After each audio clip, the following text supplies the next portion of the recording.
Yo, it's me and Poe. What's going on, guys? We can all agree that Polaris has done a phenomenal job with the designs of the RZR line over the last few years, and 2021 was no exception. With the matte stance metallic, Polaris did a great job. They knocked it out of the park designing this RZR Turbo.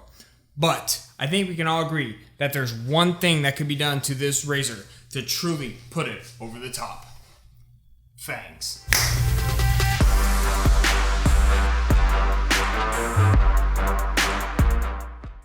Hey guys, welcome to the Laser Outdoors YouTube channel. We really appreciate y'all tuning in. Today we got a good one for you because we're going to be reviewing and showing the installation process for Kemimoto's Fang Light kit for Polaris's 2019 and newer RZR XP line. So for anyone who's followed the channel for a while, you'll know that shortly after me and Hope got our RZRs, we installed this Fang Light kit, this exact kit, onto ours, and we've had them for almost 2 years. In our opinion, they work great. They act as a daytime running light, so as long as the key's turned on, they will be on at all times. At night, they provide a lot more clarity and illumination to trails and roads, which just makes it easier for us to see as drivers. And quite frankly, they just give the RZR a lot more of an aggressive look, which we're always looking for. So why don't I go ahead and get everything out of the box, and I'll tell you all a little bit about each piece of the kit.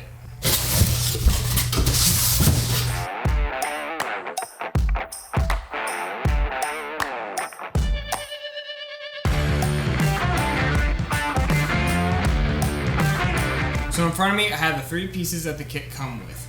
The first 2 are going to be the Fang Light replacements for the front inserts around the grille. These serve as your daytime running lights, but they also can function as turn signals, which if you'd like to do so, all you have to do is purchase the additional hardware and you can set it up to have turn signals whenever you want. The third piece is going to be your rear tail light. This will replace the insert between the 2 tail lights that the RZR currently has, and it serves as a third brake light. So these polycarbonate lights have an IP67 waterproof rating. This means that they can handle everything from rainy days to low water crossings. The best part, the installation is very simple. It's just a nice, easy plug and play. So let's go ahead and show y'all how we install them.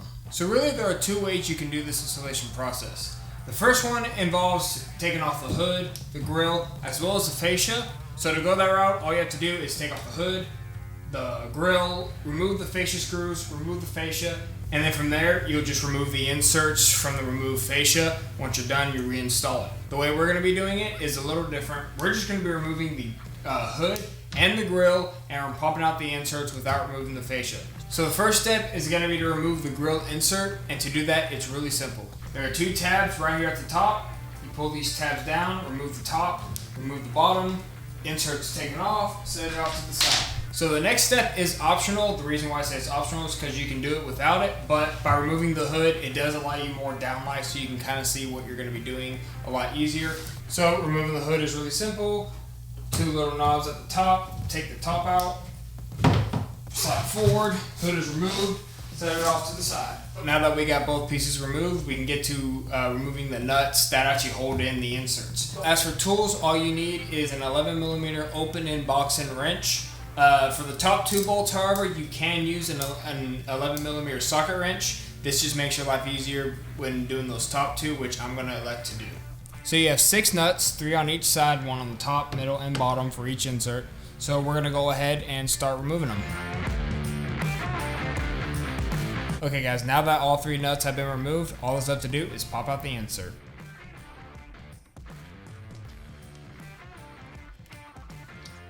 So before you actually can install the light once you popped up the insert, what you first have to do is capture the factory plug. So what Polaris normally does is they'll tuck the plug away somewhere in this vicinity, so you just want to find that, capture it, and then pull it down so you can easily access it. So as you can see, here's a factory plug they have tucked away right here. So you just want to pull that out right now and you have easy access to it. So as an added layer of protection for the plug, Polaris does put this little cap on there just to keep dirt, grime, and all the other stuff out of it. Simple removal, pull this tab back, pop it off, and you can save or discard this, whatever you want to choose. And now you have your plug ready to go. So the connections on the light is really simple.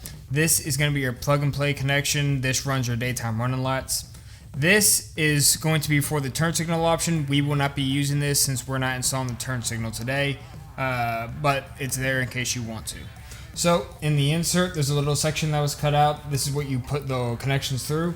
So slide the connections in, find the 3 holes for the prongs, put that in as well. So the light itself is not secure, but we do have it in the insert. So we're gonna go ahead and make the connection. So you just take both ends, find the direction they go in, and boom, connection is made. The light is good to go.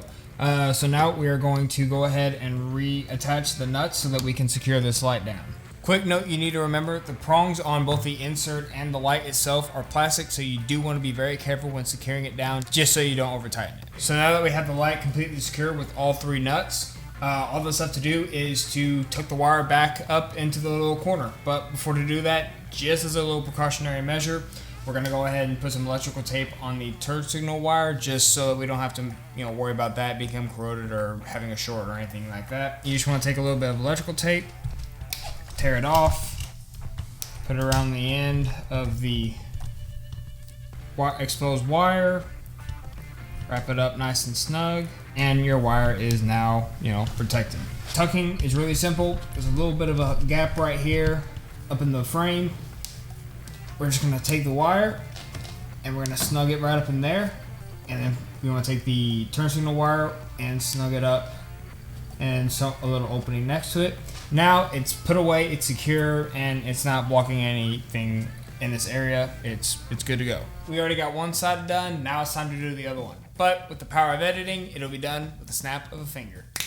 Boom, wow, look, the light's installed, ain't that crazy? Now that the light's installed, we're ready to go ahead and button it back up by putting on the hood and the grill. Before we do, I have a temporary wire so I can show you the turn signal function for these Fang lights. So, Dad, you want to turn the light on?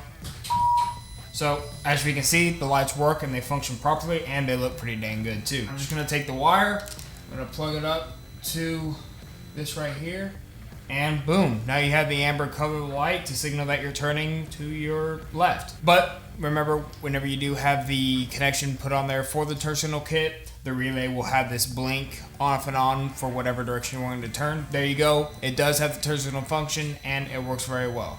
Now we're going to install the final piece, which is going to be the tail light portion of this kit. This goes right in between the 2 factory tail lights that the RZR has. So the installation for this piece is very similar to the front 2.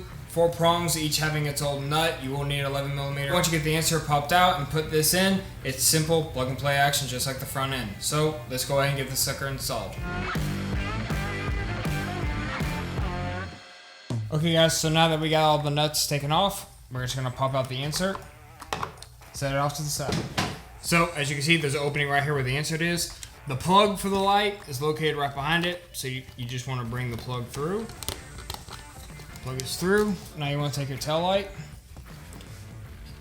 plug it in, make sure you hear the snap. Okay, now it's all snapped in. Now you just want to go ahead and tuck it away. Alright, now we just need to tighten it down and secure it with the nuts. Alright guys, so the light is installed and secured with the nuts. Let's go ahead and turn it on and see how she looks. So let me go ahead and hit the brakes so you can see how that looks as well.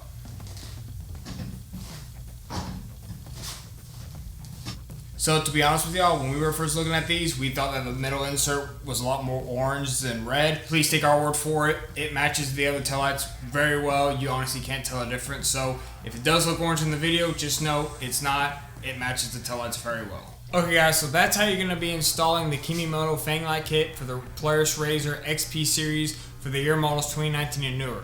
We really appreciate y'all tuning in. If you like the video, make sure you hit the like button. If you know someone who this might help out, make sure you share it to them. If you're more interested in writing content, make sure you hit the subscribe button and check out the rest of our channel. We have a ton of videos out there about all the writing adventures that we go on. Leave a comment down below. Let us know what you think of the video. If you have any questions, maybe we can help you out. Let us know what you think of the Fang Light kit in general. Do you like it? Do you not like it? There's really not much left to be said. We got them installed. Now it's just time to see how they look out on the trail. So, you know what? It's all ready for you, dog.